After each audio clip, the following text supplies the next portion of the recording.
The NFL with 4.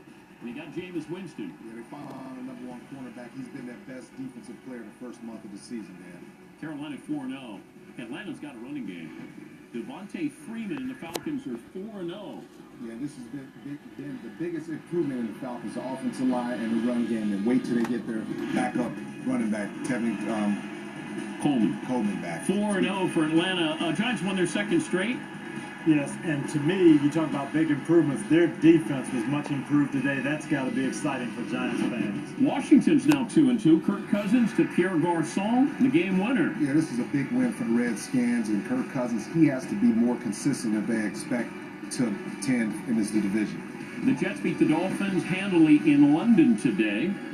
Yeah, Todd Bowles has the Jets playing well, but there was no resistance from that defense of the Dolphins. And Dominican Sue at a loss for words. Next question. I guess I'd be the wrong person because I'm not very emotional, so you probably have to ask somebody else. Mike Flora reported earlier in the evening that Joe Philbin finds out if he's still the coach of the Dolphins on Monday. What's going on here? Well, I'm a little surprised because when he played with Detroit, he was very emotional. I mean, he was a tough guy, and sometimes he went past that line. But all the great players that I've ever competed against or played with, the great defensive players, they were emotional. And when they lost, it hurt. And afterwards, you have to face the media. You have to be a professional. That's all part of it. It's not just signing a contract and then walking away and thinking everything is fine. You have to compete, coach, but he has to produce. Yeah, and you have to get some production. Miami defense is at the bottom of the league in run defense. They only have 1 sack this year. He was supposed to provide that, and it's not happening. They have a bye week. I don't know if that's a good thing or not. That's bad. It's a bad thing. Like this. Coming up, Bob Costas on Drew Brees closing in on 400 touchdowns. But first, going the distance isn't reserved for the gridiron. Next up, we take a look at some of the guys who take it a few yards further.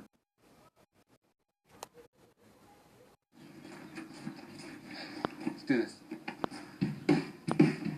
NASCAR note, defending champion Kevin Harvick won today's elimination race in Dover, Delaware, earning his spot on the next round of NASCAR's playoffs, which continues Saturday night in Charlotte at 7 Eastern on NBC. Harvick and Dale Earnhardt Jr. are among the 12 drivers still alive in the race for the championship.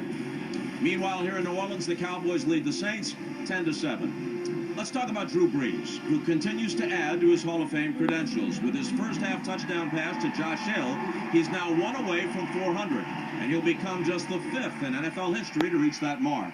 Dan Marino was first, then Brett Favre got there and passed him. But the other 3, counting Brees, are still passing. Peyton Manning is at the top of the all-time list. Tom Brady joined the club just last week, and soon, maybe tonight, Drew Brees. As undeniably great as they all have been, the prolific performances of recent years are, like most sports records, the product, at least to some extent, of context. Just as some eras have seen more or less scoring in the NBA and NHL, just as some periods of time have been more pitcher or hitter friendly in baseball, in the NFL, relatively recent rules changes and differences in approach have favored the passing game and increased scoring. Once, a quarterback who threw as many as 30 passes in a game was thought to really be airing it out. A 300-yard game was truly noteworthy. Now, those stats and others much higher are commonplace, none of which diminishes any of the elite quarterbacks we've mentioned. They are all among the very best who have ever played, and all would have excelled in any era. But if you're looking to roll up numbers, now is a particularly good time to be a particularly good quarterback. And so, a tip of the helmet to Drew Brees. And the second half is coming up. Coming up tomorrow on Today, on the campaign trail with Hillary Clinton. A special town hall meeting live from New Hampshire where the candidate will also speak to Savannah Guthrie. A morning of pancakes and politics with Hillary Clinton. Wait a minute, how do they know she's going to order the pancakes? I say she goes with the egg white omelet and the multigrain toast, but we'll see. Savannah will let us know. We're back with the second half from New Orleans after this.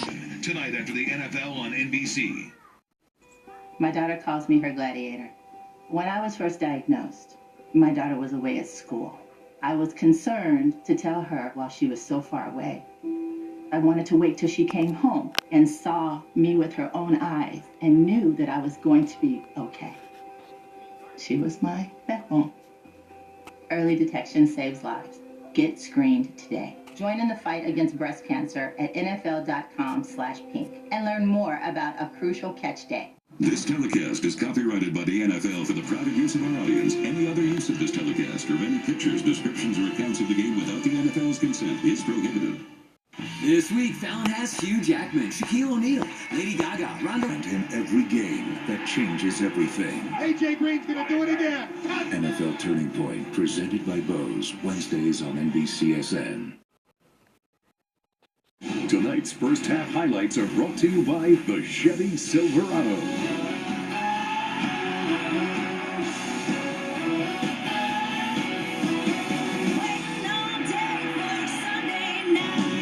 Here's his third carry of the season, and it's a beauty. Huge run, and Breeze to a wide open Josh Hill. And he spins and he loses the ball. And that was about 10 inches that saved him on that one.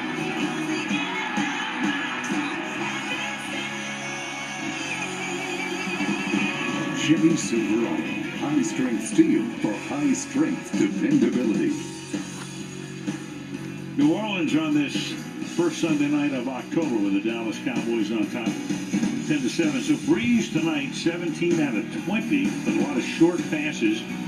One touchdown pass, 399 for his career. A lot of short passes, of course, for Brandon Whedon, 67%. Sean Lee out with a concussion. Key man, obviously, on the Dallas defense. Al Michaels, Chris Collinsworth, and Michelle Tafoya as we start the third quarter. And from 8 yards back, Nance Dunbar not making a smart decision. And then he's down. The Cowboys alertly, I think, are going to come up with a football. Dunbar, number 1, 8 yards back, comes out. Brian Dixon is the guy who was there to get it loose, and Dunbar is the man who is down, but the bacon was saved here. His knee really buckled underneath him, and then the elbow hits down, so he's fine. The ball, he just threw the ball away in pain.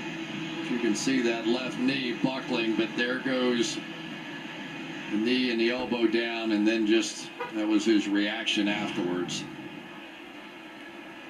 Boy, that will be tough for the Dallas Cowboys, because he is so much a threat. We saw him tonight running the ball once, but primarily as a receiver, he has been tremendous.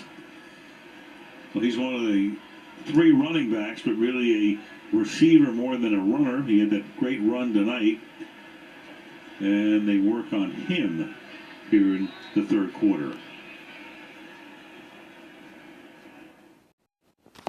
Aruba to make it. Then, only 12 drivers remain in the chase for the NASCAR Sprint Cup. The round of 12 begins. Live in primetime on NBC. How NASCAR does playoffs. Just about a half a minute ago, this was Dunbar coming off the field. He was down. We saw the elbow go down, and he just flings the ball away. There's Jason Garrett. They take him back. They've already lost Lee. We all know about Romo and Des Bryant and all of the injuries that the Cowboys have suffered. They did suit up 4 running backs tonight. Kristen Michael, who came over from Seattle. Right now you go with Joseph Randall. So you have Randall, you have McFadden, and Kristen Michael. Well, on the other side of the ball, Stephon Anthony has been sensational. We've talked about this rookie and his speed. He's also the signal caller, which is very difficult to be a rookie signal caller with all these veterans around. But when we talked to him, he said, you know what you have to do? They will follow you if you make plays. Well, he's made plays out here tonight, and a bunch of them.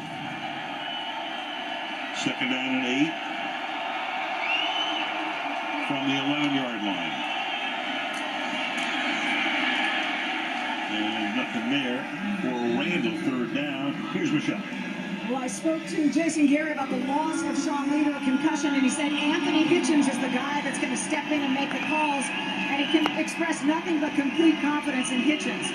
Now, for the Saints, left tackle Teron Armstead went into the locker room at halftime with a left knee injury. Sean Payton told me X-rays